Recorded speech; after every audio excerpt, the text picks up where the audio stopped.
Can you give me some background on your writing, how you got involved in it, and what you've been doing? Well, I initially wrote some books probably close to 40 years ago. I wrote three novels, and I was fortunate enough to find an agent and get them published in paperback. One was a Western, and two were mysteries of some kind.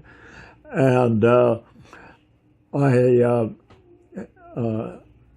was thrilled to get them published. I published them under a pseudonym, Michael J. Stewart, and well, frankly, they didn't sell. And I realized very quickly that I was not going to be able to support a growing family as a writer. And so I kept on writing periodically over the years, and then, but I didn't try to publish anymore. Then I practiced law in Fairbury for 50 years, and I was almost 75 years old, and my youngest son, Mike, read one of the books I'd written but never tried to publish, and he said, "Dad, I think we can do something with that. And I think we can sell these things." And so he took over as my publisher and agent through Amazon, and he established his own little publishing company. And I was ready after that many years to step down from the law firm. I loved what I did. I'm very lucky to have had two careers that I love so much. But my daughter who was my partner, Linda Bauer, had been appointed to a judgeship, and I couldn't find the right fit to join me in the practice. So I did have an opportunity to have another firm take it over, and I did that. Anyway, so we started publishing, and as soon as I saw that I could at least make enough money to survive, I did not arrive at the end of my career in a position to just go off and play golf or something like that. I never liked golf anyway. But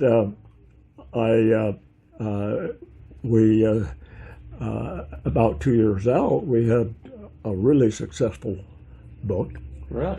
And I'm able to produce 3 or 4 titles a year. And we found that they're primarily Westerns. I was going to ask you, why do you do Westerns? Because my son found a way to sell them.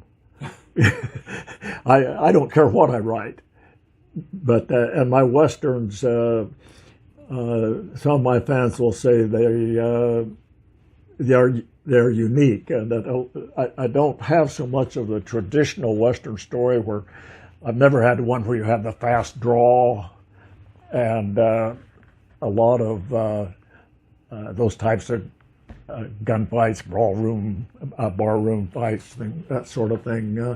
I like to think I write a little more complicated plot and just something a little different. You just use the Western to get you a foothold someplace, and you just well, yeah, and I've got an audience now, and I'm trying to branch out a little bit. Now that we've got a market, the challenge is to keep your existing readers satisfied, and still there's some things I'd like to do. And